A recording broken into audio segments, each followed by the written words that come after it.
My name is Nate. I died last week, and a lot of people have asked me what I saw. And I want to tell you, I want to share it with you. I'll probably get emotional, so I'm just going to tell you. I died for over a minute. When I died, I was transferred instantly to this room, this white room.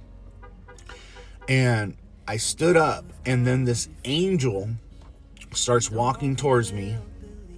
And then as he stands like in front of me, he says, I know this isn't what you want to hear right now, but you're dead. And we need to talk about some things. So instantly this book appears in front of him. And he starts listing every single thing I've done in my life. Like every single minute. Things I said, things I've done. And then the angel says, you hypocrite. You've cursed his name. You've used his name in vain. You've broken every single commandment. You hypocrite. You were a pastor. You did all these things in my name. Yet you still fall so short. Then out of nowhere, God appears, and you can't see his face. He's so radiant, but he was like sitting down, and all this stuff was flashing before me, and God and the angel were looking at it, and I knew I was in deep trouble because God was calling me a hypocrite. I kind of was like, oh no, this is bad.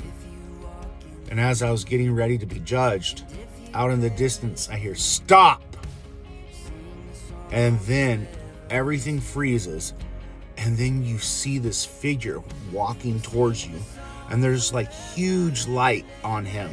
And it's a light that we can't even describe. The colors in heaven, they don't even have a name. It's colors that we've never seen. And I'm standing there and I hear stop. And this figure starts walking towards me. And I see a glow. And then I see a robe. And it's the bottom of it has gold. And he's walking towards me. And I start seeing the nail holes. And I'm like, oh, Jesus. And he says, stop. He's one of mine. And then God the Father and the angel looked at each other. And Jesus said, I'm all he has. I'm all he has. When he needed me most, I was the one he was crying out to. When he needed me, I was there. He has a very hard life of abuse and childhood trauma. But he said, I love him.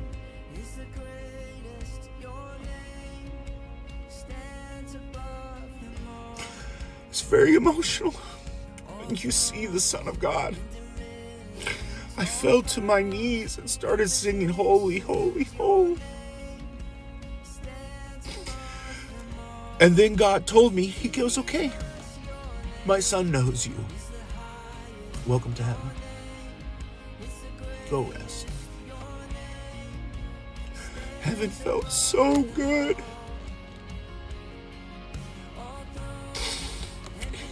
I don't know how to explain it. It just felt so peaceful and right. And as Jesus started speaking to me, his voice is so pure and so thunderous, but so warm and loving. I stood up and I said, I want to go with you, Jesus. I don't want to be here anymore.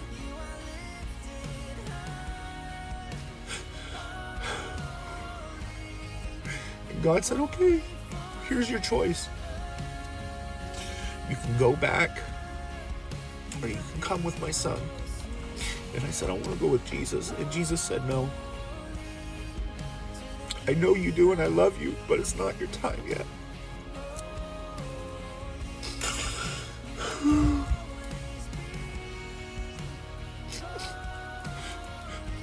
And he said, no, I want to stay with you. I want to stay here. He said, you can't. I have a message for my people and I need you to give it to them. So I'm sharing my story. Heaven and hell are very real. And God is not playing around with sin. God told me this. Don't use my son's forgiveness as a convenience for your sin. Don't use my son's forgiveness as a convenience for your sin. Basically saying, stop sinning. If you keep sinning and asking for forgiveness, don't keep doing the same sin. Run from it. Run from it. Because God isn't playing, guys. He really isn't. He's a stern, just God, but he's not playing. He's so serious about sin, guys. I have broken every single commandment, and let me tell you what God is so serious about. He's so serious about sexual immorality, same-sex marriage, all this stuff. God is not playing, folks. He is not playing. What it says in the Bible, what's allowed and not allowed, God is not playing with sin, folks. He's not. He's not going to play that game, and he will throw the book at you. When I was there, when God was there in angels, I was like, oh my gosh, I'm done for. Calling me a hypocrite. And you know what? He was right.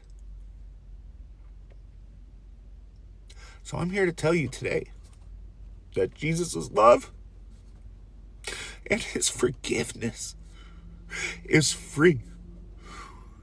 When Jesus died on the cross, he turned to the thief and said, you will be with me in paradise.